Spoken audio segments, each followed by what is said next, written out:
Yo, salut. Je voulais vous parler d'un livre que j'ai lu récemment. Pour vous mettre en contexte, moi, ça fait longtemps que je souffre d'insomnie.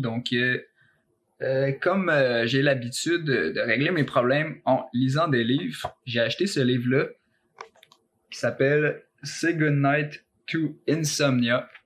Puis ça a été un coup de cœur.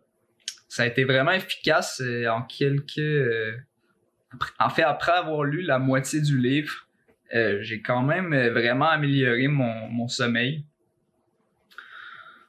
Puis dans le fond, les principales idées de ce livre-là, c'est de dédramatiser, dans le fond, dédramatiser le fait de pas dormir. Parce que ceux qui souffrent d'insomnie comme moi, c'est souvent parce que justement, on va essayer de dormir. Donc, une des notions clés du livre, c'est d'arrêter d'essayer de dormir. Le sommeil, c'est pas quelque chose qu'on essaie d'obtenir, c'est quelque chose qui vient par lui-même. Donc, voilà, ce livre-là m'a beaucoup aidé. Il brise un peu les mythes comme quoi que l'insomnie, ça serait vraiment mauvais pour la santé. En fait, lui, il dit que c'est faux que tu vivrais moins vieux si tu manques beaucoup de sommeil. Ça, c'est quelque chose qui est faux.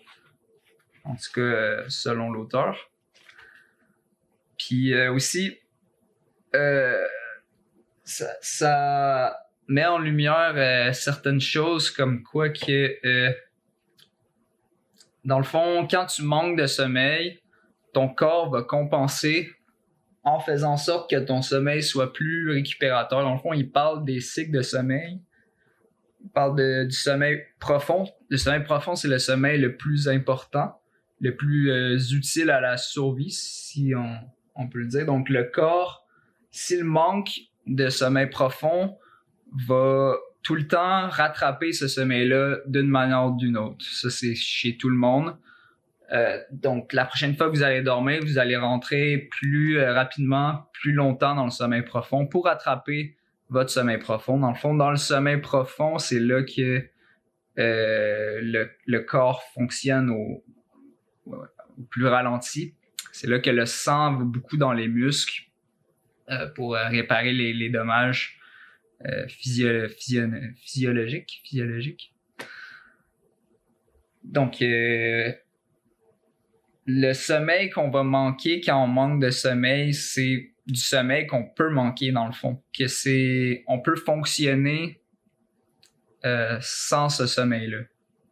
Puis c'est pas vrai que on va accumuler une énorme dette de sommeil quand on a manqué de sommeil longtemps. Là, en fait, le corps est tout à fait capable de fonctionner, même s'il manque de sommeil, et rattrape son sommeil assez facilement.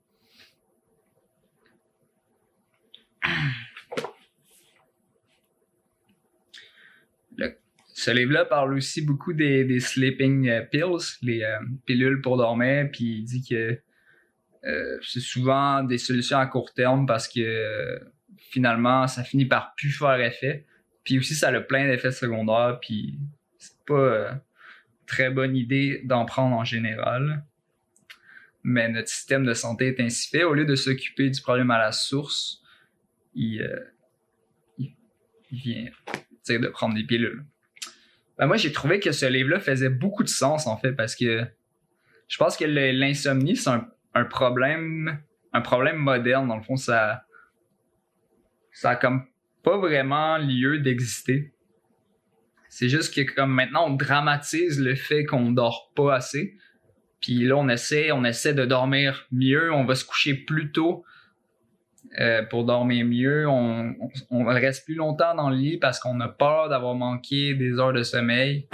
Mais ça fait juste perpétuer le cycle de l'insomnie puis l'empirer au final.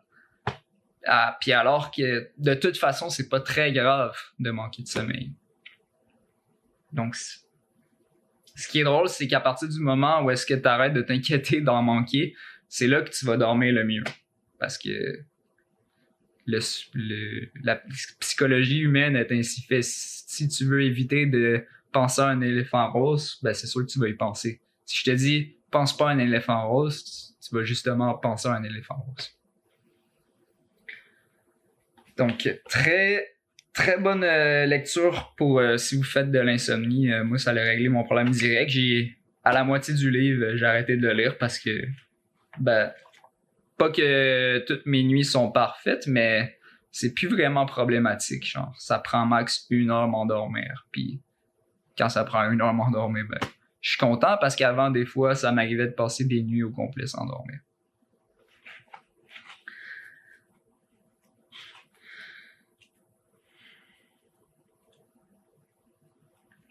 Ça dit aussi que c'est très mauvais de faire des siestes pour essayer de rattraper du sommeil parce que ça va juste faire en sorte que tu vas perpétuer le cycle d'insomnie, que tu t'endors pas quand tu vas te coucher. Donc, pas faire de sieste, pas aller te coucher plus tôt si t'es pas fatigué pour récupérer des heures de sommeil parce que tu peux faire des nuits blanches à cause de ça parce que tu vas aller te coucher plus tôt, là, tu vas pas t'endormir, fait que là, tu vas rentrer dans ce cercle vicieux-là de penser au fait que tu t'endors pas, puis là, tu vas jamais t'endormir. Donc, pas faire ça, juste dédramatiser complètement. Le corps humain est parfaitement capable de fonctionner sans sommeil, c'est prouvé, puis je veux dire, dans l'armée, ils ont des tests qui dorment pas pendant des jours, puis sont capables de fonctionner presque normalement. C'est sûr qu'à très long terme, si t'empêches quelqu'un de dormir, là, il sera pas capable de fonctionner normalement, mais ça, c'est vraiment si t'empêches quelqu'un de dormir, mais normalement, le corps va tout le temps trouver moyen de dormir si on ne l'empêche pas.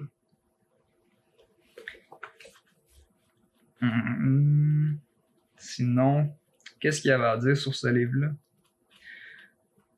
Ben, c'est ça, mais lisez-le si vous avez ces problèmes-là. Ça va vous en parler mieux que moi, je vous en parle. Ça va vous convaincre plus que moi, je vais vous convaincre que manquer de sommeil, c'est pas si grave que ça. Ça impacte surtout votre humeur. Mais ce qui impacte encore plus votre humeur, en fait, c'est de vous dire que c'est grave de manquer de sommeil. C'est pas nécessairement parce que en fait, si vous êtes de mauvaise humeur parce que vous avez manqué de sommeil, oui, c'est peut-être un peu parce que vous avez manqué de sommeil, mais c'est peut-être surtout parce que vous pensez que c'est grave de manquer de sommeil. Alors que si vous dédramatisiez, ça vous mettrait de meilleure humeur. Ça fait sens. En tout cas, pour moi, ça a fait sens. Donc voilà. Allez le lire. Puis sinon, je vous souhaite une très bonne journée. À la prochaine. Ciao!